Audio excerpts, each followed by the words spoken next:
Bonjour à tous, aujourd'hui on se retrouve pour une nouvelle vidéo. Je vais vous expliquer comment faire une maille à l'endroit. Je prends mon fil et je vais faire un nœud coulissant. Pour la vidéo du nœud coulissant, je vous la mets en bas dans les liens, comme ça si vous ne savez pas encore comment on fait, vous pouvez la regarder avant de passer à l'étape tricot. Alors, une fois que j'ai le nœud coulissant, je vais le serrer un peu et le passer autour d'une aiguille. Alors, les aiguilles, je les choisis de taille 3 ou 4. Je vous mets aussi en barre d'infos la vidéo sur quel type d'aiguille choisir. Alors, moi, je vais prendre des aiguilles de taille 3. Et je viens serrer tout doucement mon nœud coulissant autour de mon aiguille. Alors, le fil qui est là, il ne faut surtout pas le couper. Comme ça, le nœud ne se défait pas. Il faut toujours laisser un petit bout. Après, à la fin, vous pourrez le couper plus court si vous voulez, mais pour l'instant, c'est mieux de le laisser comme ça. Je vais prendre mon autre aiguille et je passe à l'intérieur de la maille que j'ai mise sur mon aiguille gauche. Voilà, je serre un peu jusque quand ce soit bien enlacé autour de mes deux aiguilles. Et je viens passer le fil en dessous et puis au-dessus. Je le reprends là. Et alors, je vais venir faire sauter, entre guillemets, la maille au-dessus de l'autre. Voilà, pour avoir un truc dans ce genre. Maintenant, je vais prendre, l'écarter un peu et venir la faire passer au-dessus de la maille qui était déjà sur mon aiguille gauche. Puis, je vais venir la resserrer tout doucement. Ça nous donne quelque chose comme ça. Je vous montre encore une maille. Donc, je prends mon fil, je le passe au-dessus de mon aiguille. Je fais sauter la maille, je l'écarte et je la rabats sur l'aiguille de départ. Puis je serre. Voilà. Vous faites ça ainsi de suite pour avoir le nombre de... Alors, une fois que j'ai le nombre de mailles que je veux, j'en ai fait 6 pour commencer. Je vais refaire une fois l'opération, passer en dessous, faire sauter la maille. Sauf que cette fois-ci, je ne vais pas la faire passer au-dessus, mais je vais faire sortir la maille qui est tout en haut de l'aiguille, comme ça. Hop. Juste une seule. Et alors, je vais tirer sur le fil pour qu'elle se resserre bien. Et je recommence. Je fais tourner le fil.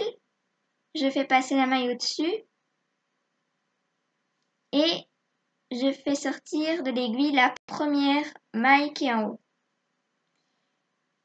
Et je continue comme ça jusque quand j'ai terminé de faire sauter mes 6 mailles de l'aiguille gauche. Alors, une fois que j'ai fait passer toutes mes mailles sur l'aiguille droite, ça donne un espèce de petit truc déjà ici.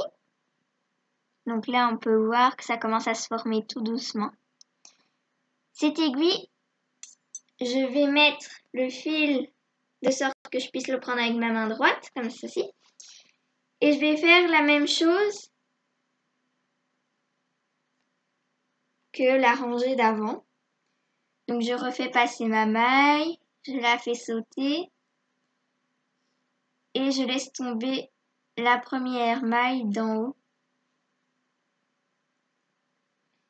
Et ainsi de suite, jusque de nouveau la fin de ma rangée.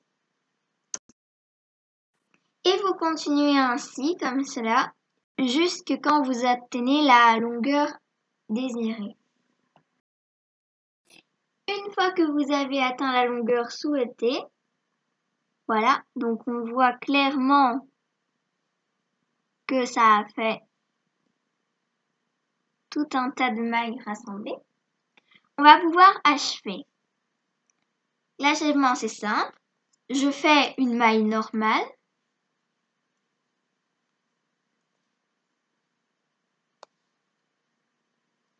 Voilà, là j'ai une maille.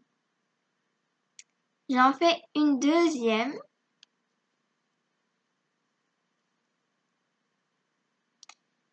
Et maintenant que j'ai ça, je vais prendre la maille du dessous et la faire passer au-dessus de celle qui était juste en haut d'elle en fait. Voilà, et je tire. Maintenant, je refais une maille.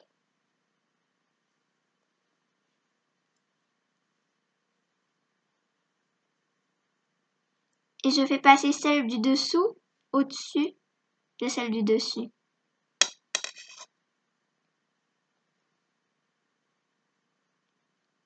Je tire. Et je fais pareil jusqu'à la fin, la dernière maille. Alors, une fois qu'il me reste qu'une seule maille sur mon aiguille, c'est très simple. Je vais l'enlever et l'ouvrir de sorte à avoir une grosse maille. Une fois que j'ai cette grosse maille, attention, très compliqué, je prends un ciseau et je viens couper au milieu.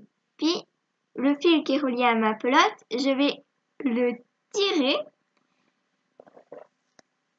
Du coup, il me reste un seul fil, je tire dessus pour faire un nœud. Et voilà, vous avez fini un tricot en maille à l'endroit. N'hésitez pas à vous abonner et mettez-moi en commentaire quelle sorte de maille vous voulez apprendre à faire ou vous voulez que je vous montre comment tricoter quelque chose. N'hésitez pas à me le dire dans les commentaires. On se retrouve bientôt pour une nouvelle vidéo. Ciao ciao!